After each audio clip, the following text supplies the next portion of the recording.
The Stoics believed that the universe operates according to a rational and ordered structure they called the Logos. It is the underlying reason and principle that governs all things. To them, aligning oneself with the Logos was the path to tranquility and virtue. This acceptance of fate is not passive surrender, but an active embrace of life's unfolding nature, understanding fate and the Logos. Fate, to the Stoics, is not a mystical or arbitrary force. It is the natural unfolding of events according to cause and effect. The universe, they believed, is a rational system, and everything that happens is a part of that system. To resist it is to resist reality itself. To accept it is to live in harmony with nature. Marcus Aurelius, the philosopher-emperor, wrote, "Accept the things to which fate binds you, and love the people with whom fate brings you together, but do so with all your heart." This is not resignation, but a wise acknowledgement that some things are beyond our control. The Logos is not merely a metaphysical concept, it's a practical guide. To act in accordance with the Logos is to act with reason, virtue, and integrity. To reject the natural order is to bring about unnecessary suffering. Accepting what happens. Acceptance does not mean indifference. It means understanding that the universe operates beyond your desires and preferences. Your task is not to change the world according to your will, but to align your will with the world as it is. Seneca wrote, "The fates guide the willing and drag the unwilling." This distinction between the willing and the unwilling is central to Stoic thought. The wise person does not complain about the rain, he adjusts his actions to work with it. He does not curse the darkness, he lights a candle. Acceptance, therefore, is not passivity.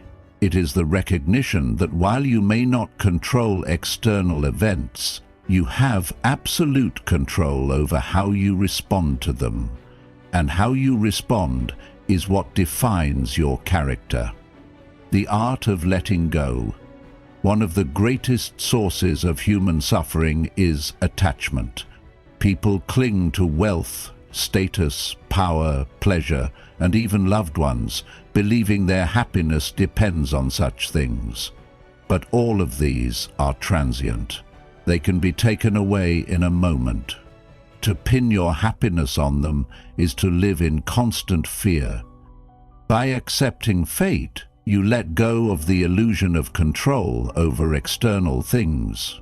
You realize that what truly belongs to you is your own mind, your own actions, your own virtue.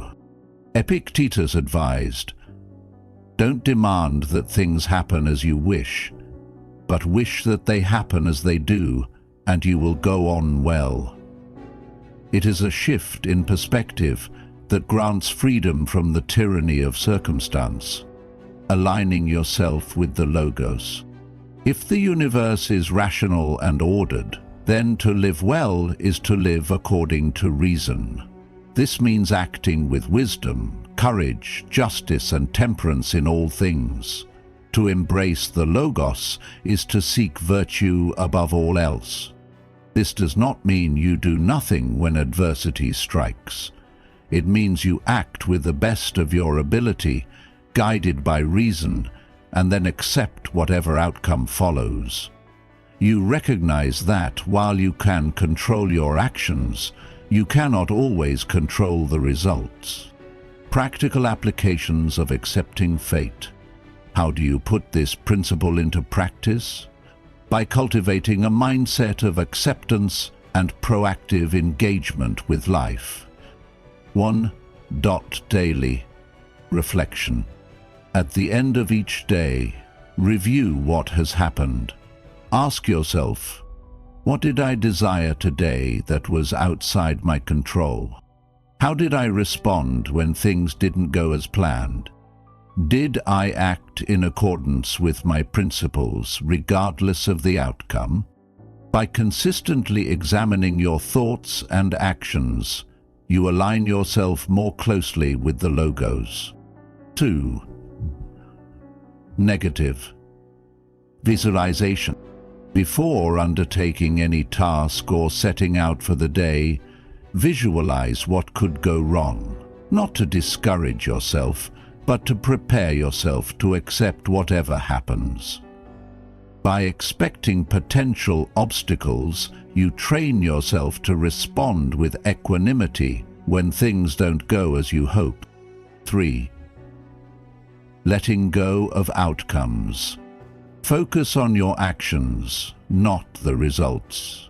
Whether you succeed or fail, the effort itself is what matters.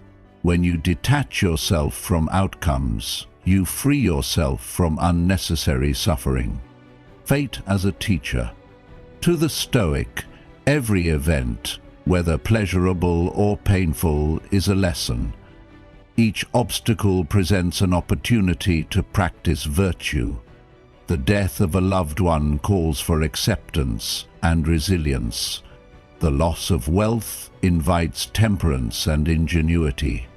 Marcus Aurelius put it clearly: the impediment to action advances action. What stands in the way becomes the way. By embracing what happens to you as a lesson, you transform misfortune into growth. Why acceptance is not resignation. To accept fate is not to abandon effort. It is to work diligently on what you can control and remain indifferent to what you cannot. This creates a paradoxical strength. By yielding to the flow of life, you gain mastery over yourself. True power, according to the Stoics, comes not from bending the world to your will, but from aligning your will with the world. To accept fate is to accept the nature of existence, to see clearly what you can change and what you must simply endure. The peace of acceptance. What does it mean to truly accept fate? It means to find peace in whatever circumstances you find yourself. It means living according to nature and recognizing that your purpose is not to dictate the course of events, but to act virtuously within whatever circumstances arise. By accepting fate, you free yourself from anxiety, frustration, and despair. You live not in opposition to the universe, but in harmony with it. And when you can accept fate with grace, you can transform even the harshest conditions into opportunities for virtue.